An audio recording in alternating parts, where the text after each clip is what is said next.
Most people want a miracle, but look closely at Saga. He just traded his shadow for gold. Would you pay that price?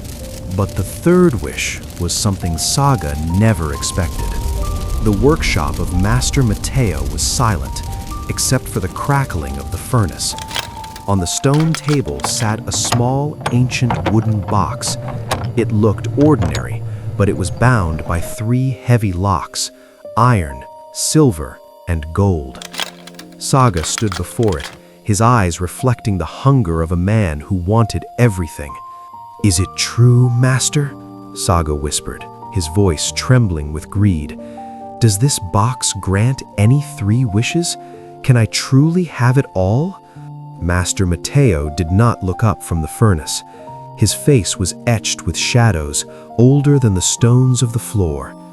"Yes, Saga, the box grants 3 wishes, but the box does not take coins, it does not take jewels, it takes pieces of your existence.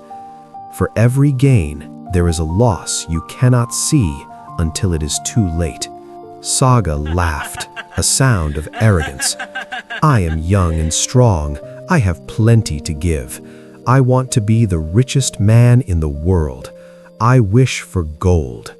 Master Mateo sighed and turned the heavy iron key. Click. The lock fell. Suddenly, the room felt colder. Saga's pockets grew heavy and his clothes turned to silk. But as he looked down, his heart stopped. The candle was burning bright, but there was no shadow beneath his feet. "My shadow!" Saga cried, terrified. "Where is it?" "The price of wealth is your connection to the earth," Mateo said coldly. "You have the gold, but you are no longer a part of the light. Greed is a poison that blinds the mind." Instead of stopping, Saga pointed to the silver lock.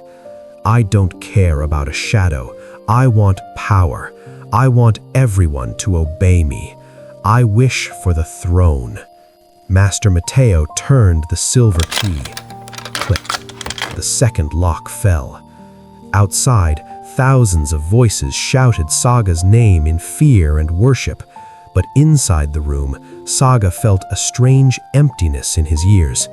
He tried to remember his mother's face, her soft voice singing to him when he was a child. He heard nothing. The memory was a blank wall. "I have forgotten her," Saga screamed, falling to his knees. "I have forgotten my mother's voice. Master, stop this. I want to go back."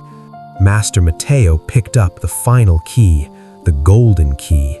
He held it before Saga's tear-filled eyes. "The third wish is the most dangerous. It can give you back your past, your shadow, and your memories, but it will cost you your future. You will live forever, but you will be a ghost. No one will ever see you. You will walk among men, but you will be invisible, a silent witness to a world that has forgotten you." Saga looked at his silk clothes, then at the empty space where his shadow should be. He looked at the golden key. The silence was deafening. "If I stay rich, I have no soul. If I take the third wish, I have no life. Master, what should I do?" Master Mateo closed the box with a heavy thud. "The box is not the problem, Saga. Your hunger is. Some doors are locked to protect you from yourself." He walked away, leaving the golden key on the table. Saga's hand reached out, shaking, as the last candle burned out. The golden key is still on the table. What would you do? Tell Master Mateo in the comments.